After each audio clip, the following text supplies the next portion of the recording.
Hi,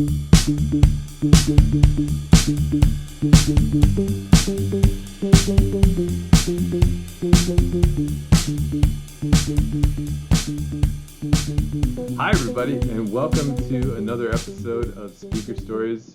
Today we have Sarah Springer joining us. Sarah is a licensed geologist working at the Risk Modeling and Characterization Integration Manager at Central Plateau Cleanup Company. After completing her master's degree in structural geology at Utah State University, studying earthquake hazards in the deep San Andreas Observatory at Depth Scientific Drilling Project. She spent 10 years in oil and gas development and exploration at Chevron and BHL Consulting. 6 years ago, Sarah shifted her focus to nuclear remediation at the Hanford site in southeastern Washington, where she was surprised to learn that her experience in oil and gas data sets and interpretation are quite relevant to the environmental sector. Sarah, thanks again for being here. How are you doing today? I'm great. Thanks for having me. Awesome. Well, let's get into it. First of all, you want to tell us where you're from? Yeah, so I was an Army brat, so I moved around a lot, but I went to college in Bellingham, Washington at Western Washington University, and then grad school at Utah State University of Logan, Utah. The real Aggies. Yeah. Yeah, awesome. So yeah, I moved around a lot, but really I would say that Washington State is my home. Awesome. And what got you into geology?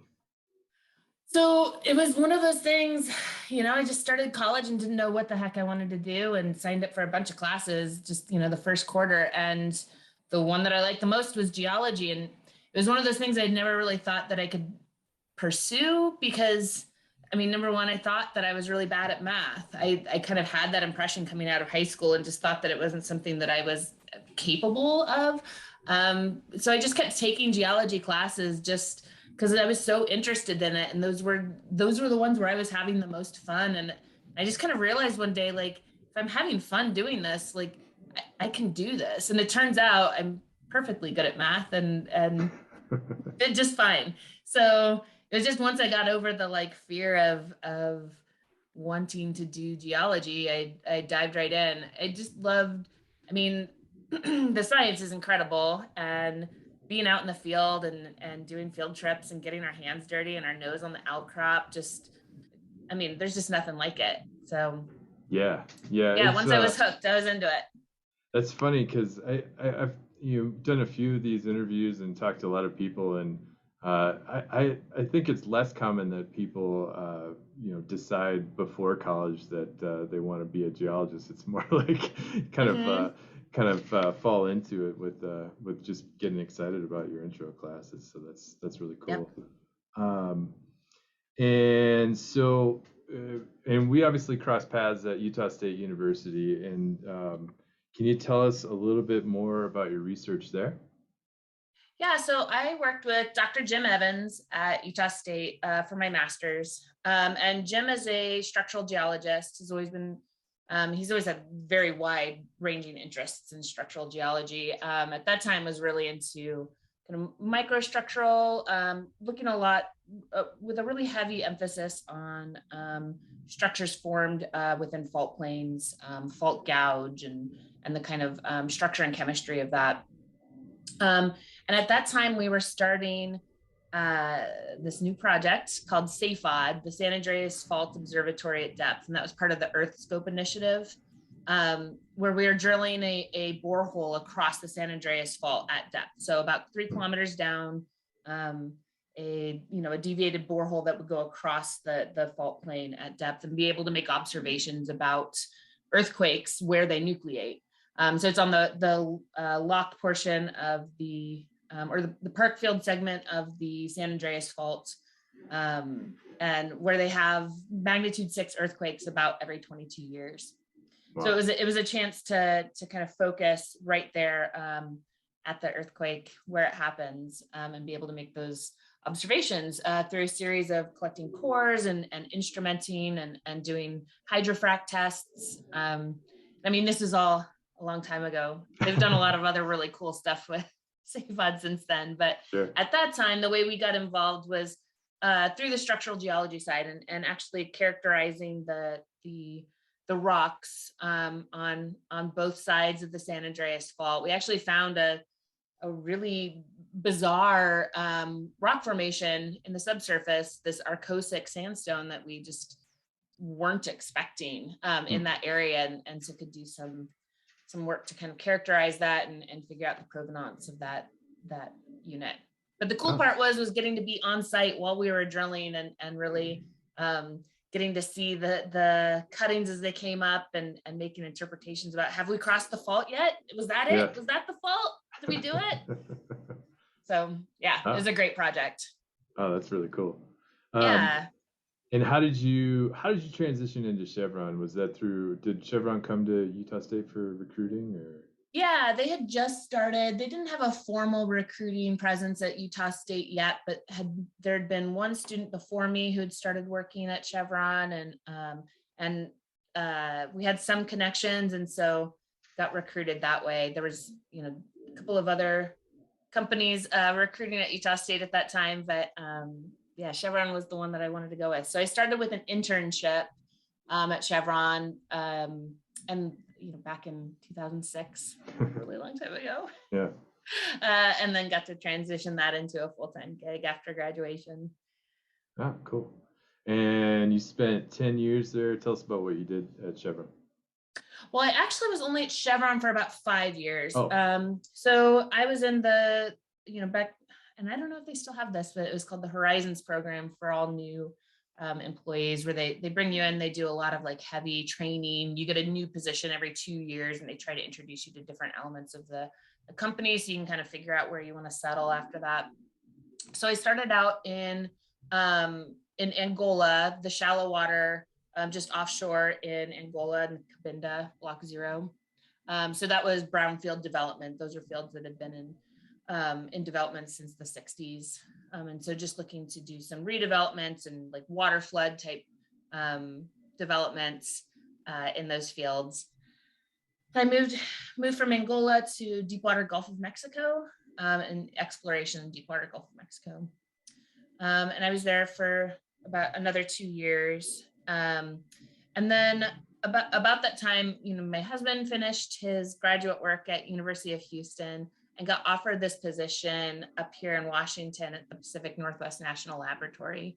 We had to make this really tough choice. Like, do we stick with the career trajectory I was on at Chevron, and bring him along for the ride, or do we let him start his career and kind of shine and let me kind of come along for the ride? And it's one of those tough calls that you always have to make when you're in a partnership like that. sure. So I picked up a gig with this small consulting firm called BHL, and BHL specializes in horizontal drilling support. So primarily geosteering of horizontal wells in mostly North America, but then also doing frac planning for what kind of frac stages you need to put in. And so it's like pre-planning, and then during drilling, the kind of support that you can provide, and that can all be done remotely. So I was doing that gig remotely from here in Washington, and being able to send my reports to the teams at all times of the day, just from my home office. Oh, cool. So I did that for about 5 years, and that was great. It was so portable. It was just it was easy to just plug in and do that remotely and not have to worry about our location at that point. Yeah, it's like the perfect gig. Yeah. And so how did you transition into the environmental side? So then about 6 years ago, oil took a bit of a plunge, and we were not doing very much drilling in North America at that time. There was still some work, but it was really hit and miss, and the feast or famine roller coaster that you're on in oil and gas was not very appealing to me any longer.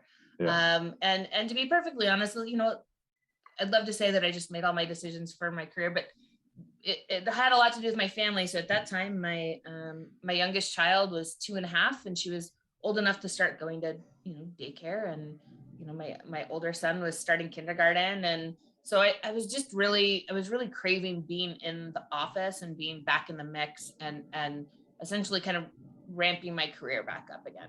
Yeah.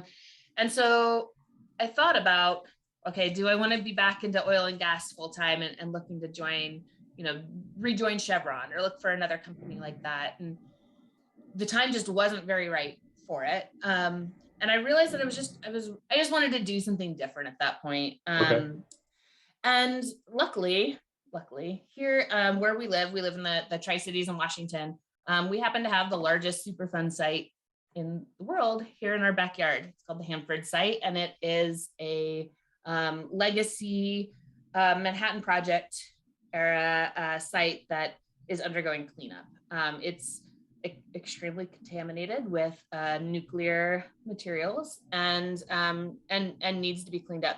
There's a massive soil and groundwater cleanup component to that, and they needed a geologist. Yeah. So I interviewed with them, with the prime cleanup contractor, and very quickly realized that the kind of things that they were looking at, the challenges that they were trying to tackle, would be best served by a lot of the skills that I learned in oil and gas. They have over 12,000 boreholes on that site. They have an incredible amount of borehole data and well data, and they're undergoing active pump and treat, which is, they're extracting water and they're then injecting water to provide hydraulic containment of contaminant plumes in the groundwater. And that's not very different from water flood development in oil and gas, right? So there were a lot of those things. We also do, at the Hanford site, we have a pretty massive geophysical logging campaign. So we do a lot of borehole-based geophysics that were right in my alley. We're looking at spectral gamma logs and neutron logs, and we have a ton of data for that. And your average environmental geologist doesn't know what to do with those data. That's not the kind of standard thing that you're employing in the environmental realm. And so bringing that oil and gas knowledge was actually a total benefit to this new position I picked up. Do they core some of those boreholes? Like, so. Yeah, so we have a lot of core. So here on the Hanford site, we have a basement rock of the Columbia River flood basalts. Okay. So you have a basalt basement, and then we're in the Pasco Basin, and we've got big, thick sequence of seds on top of that. And at the base, they're kind of in the early stages of diagenesis and just starting to become lithified. But then above that, it's mostly unconsolidated, true sediments rather than rock. But you can still collect core for that. And so we've actually had quite a few core campaigns where we've been looking at subsurface structures. One of the big things that controls contaminant migration in the subsurface is lower conductivity zones, like low permeability zones in the SEDS column that essentially kind of stop the contaminants from continuing to make it to the groundwater. So understanding where those zones are and characterizing them is an important component to understanding the future impacts to groundwater. So yeah, we've done a bunch of core. We have thousands and thousands of feet of core in the basalt too, because at one point we were looking at the basalt as a deep geologic repository for nuclear waste. And so I had to understand all of the structures in the basalt to get there. Okay. Well, that's really cool. So, in my career, I've looked at maybe transitioning out of oil and gas before, and I think when I talk to a lot of people, it seems like it's kind of tough because just to kind of break through from oil and gas to the environmental side. There's definitely, as you've mentioned, like a lot of skill sets that kind of overlap. But I mean, did you find any challenges with having the right certifications, or I mean, was it difficult, or did you find it relatively easy to cross over? It wasn't too hard. I I had the benefit of like when I was just trying to jump in, there were other people at this company who recognized what I could bring to the table. But the average, you're right, in environmental, for the average environmental role, they're often looking for somebody who is an expert in the various regulations that Mm. we're operating under, right? So there's CERCLA, RECRA, and they want to know that you know all of the lines of those like federal regulations and how the process all works within there. It turns out like you can learn that on the job. You really Mm. can. And so you just have to like make that case that I have the skills to bring to this, and there's a lot I need to learn, but I can learn that quickly and I can come up to speed pretty quickly. Yeah, okay. Um, so I have actually pushed that now, now that I'm in a management role and working to develop talent and recruit talent to our company. I often emphasize that we need to look at people's skills, and not necessarily their experience set, right? Yes. We're, Yep. we don't need to find somebody who has 30 years of experience in this exact regulation, because they're going to come with all of the baggage that entails and aren't necessarily going to be thinking outside the box or thinking of creative ways to tackle challenges that we have specifically here on this site. Um, so yeah, it's just about getting in there and making whoever you're trying to impress realize that it's the skill sets that you bring, and the personality traits and all of the things that your strengths that you bring can make you work great in a team, rather than the knowledge and experience that you have. Certifications, they're usually looking for a licensed geologist, and you can figure that out. Getting a license isn't too hard. So I started, I didn't have a license at that time, and I just said, oh, I'll get it in the next 6 months. I'll go ahead and get a Mm. license, I promise. And I did. You just go and take the test and you study for it, and it's not too bad. Yeah. Yeah. Well, I'm really glad you said that about finding the right skill set instead of and kind of the right fit, just to make sure that you're not, I think that's kind of a limiting factor in a lot of like hiring, and some people get too hung up on that. So I think that's really cool. Yeah. Um, cool. And what about geology keeps you fascinated about the science? Like, tell me one thing or two things or whatever. I've always been a big fan of how we apply geology to the work we need to do. So the applications of the science is neat. So especially, yeah, like working in this active remediation, figuring out what do we need to know about the subsurface geology that's going to lead us to a cleanup decision, and then actually implementing a cleanup decision, at like implementing remediation. And so um, that investigation part, like knowing what I need to know and how I need to figure out how to do it. Those are the big things that are really still interesting for me. And I feel like it was the same in oil and gas. Like in working in development, like zeroing in on the parameters of the reservoir that were going to affect how we continue to develop that reservoir 30 more years into the future. Figuring out what those are and how to figure them out, and how to get some clarity around that. So how to reduce uncertainties around different parameters, like those. That's all really interesting to me. So it has applications all the way from data collection or conceptual site model development in your mind, to then collecting the data and then analyzing the data and then applying those data. I like every step of that process is so cool and interesting. Yeah, yeah, that's a great answer. Awesome. And then throughout your career, you've made some changes. Any career mentors that have helped you along the way, or have you just kind of felt it out like you're made your own way, or what? How do you who helps you? Does anyone help you make decisions? Yeah. So, my I had the benefit of having the best grad school advisor. I mentioned him before. His name is Dr. Jim Evans, and in fact, Jim is retiring this year, which Oh is wow. I know. It's so like I'm so happy for him, but like, oh come on. All these students are gonna miss out on Jim.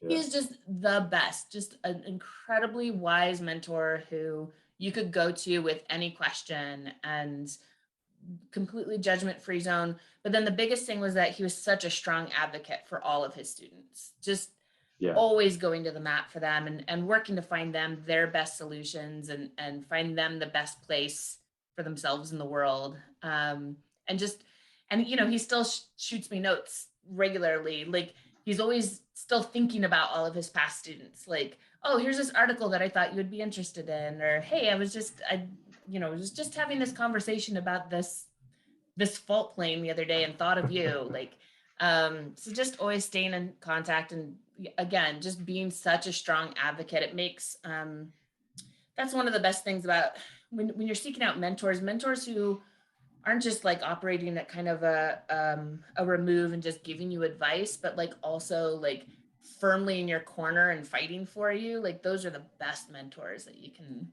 Yeah. pick up, you know? Yeah.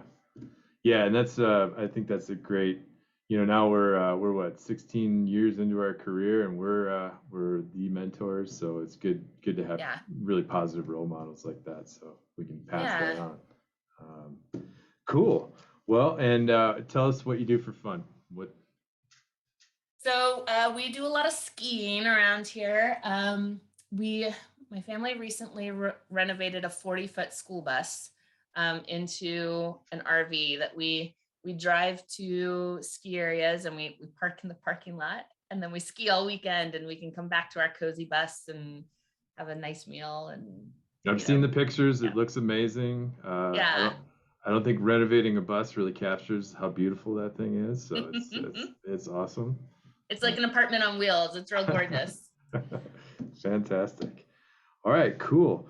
Well, so you've got a talk coming up this Tuesday, March 29th. Find out more about that on the RMS SEPM website. Attendance is free. It's a webinar. And like I said, it's Tuesday, March 29th at 12 p.m. Mountain. And where can we learn more about the Hanford site? If you go to hanford.gov, that's our website. There's lots of there's news releases there.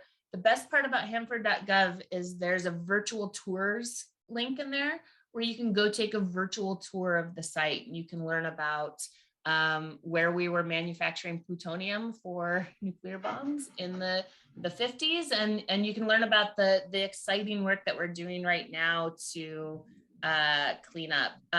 One of the big parts of the virtual tour is you can go learn about where we're vitrifying the nuclear waste, turning it into glass logs to dispose of safely in a burial ground. Wow.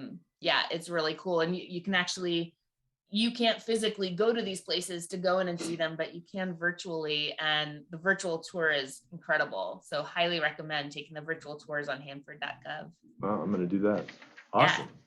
Well, you can learn more about Sarah's upcoming talk at rmssepm.org, and all of our talks. We have a monthly webinar series, so come check it out, and make sure that you join us Tuesday, March 29th.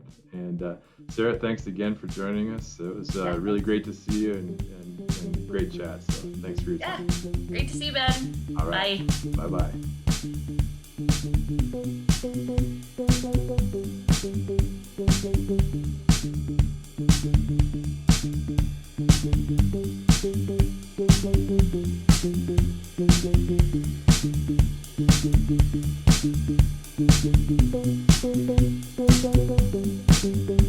Thank you.